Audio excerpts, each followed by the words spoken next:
পুনৰ এমবি ব্লগছৰ অন্য এটা ভিডিঅ'লৈ স্বাগতম জনাইছোঁ আৰু আগন্তুক নৱবৰ্ষৰ শুভেচ্ছা জ্ঞাপন কৰিছোঁ। আজি পুনৰ আপোনালোকৰ এটা ভিডিঅ' আগবঢ়ালোঁ।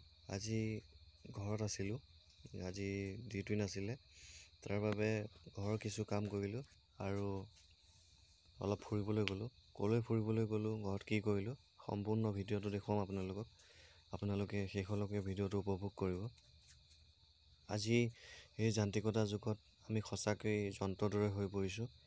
অৰ্থ অৰ্জন কৰাৰ স্বাৰ্থত আমি সকলো নিজকে পাহৰি গৈছোঁ, নিজকে সময় দিবলৈ পাহৰি গৈছোঁ। গতিকে আশা কৰোঁ আপোনালোকেও এই ভিডিঅ'ৰ পৰা অকণমান হ'লেও কিছু কথা জনাৰ চেষ্টা কৰিব আৰু নিজকে সময় দিব। সেই কামনাৰে আজি এই ভিডিঅ'টো আৰম্ভ কৰিছোঁ। আমি বৰ্তমান সেই স্থানলৈ গৈ আছোঁ, অসমীয়া সংস্কৃতিৰ গুৰু ধৰোঁতা শ্ৰী শ্ৰী শংকৰদেৱ গুৰুজনাৰ ভাতৃস্বৰূপ শ্ৰী শ্ৰী মাধৱদেৱ গুৰুজনাৰ জন্মস্থানলৈ।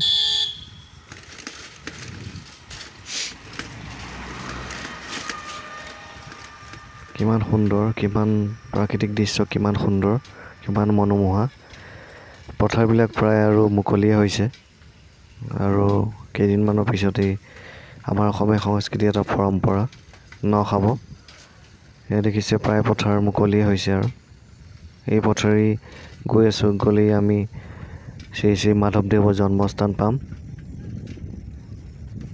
গতিকে আপোনালোকে শেষলৈকে ভিডিঅ'টো উপভোগ কৰিব আৰু যদি ভাল পায় তেনেহ'লে লাইক, কমেণ্ট আৰু শ্বেয়াৰ কৰি দিব আপোনাৰ বন্ধু বৰ্গৰ লগত। তেনেহ'লে শেষলৈকে ভিডিঅ'টো উপভোগ কৰিব বুলি কামনা কৰিলোঁ। জয় আই অসম।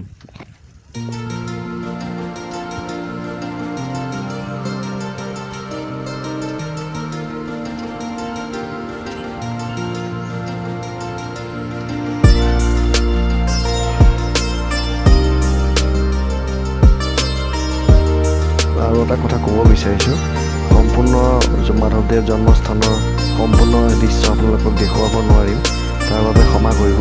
সময় অভাৱৰ কাৰণে দেখুৱাব নোৱাৰিলোঁ। নেক্সট ভিডিঅ'ত মই আপোনালোকক মাধৱদেৱ জন্মস্থানৰ সম্পূৰ্ণ দৃশ্য দেখুৱাবলৈ চেষ্টা কৰিম।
দৃশ্য দেখুৱাব নোৱাৰিলোঁ আপোনালোকক, তাৰ বাবে মই দুখিত। অহা নেক্সট ভিডিঅ'ত মই দেখুৱাবলৈ চেষ্টা কৰিম।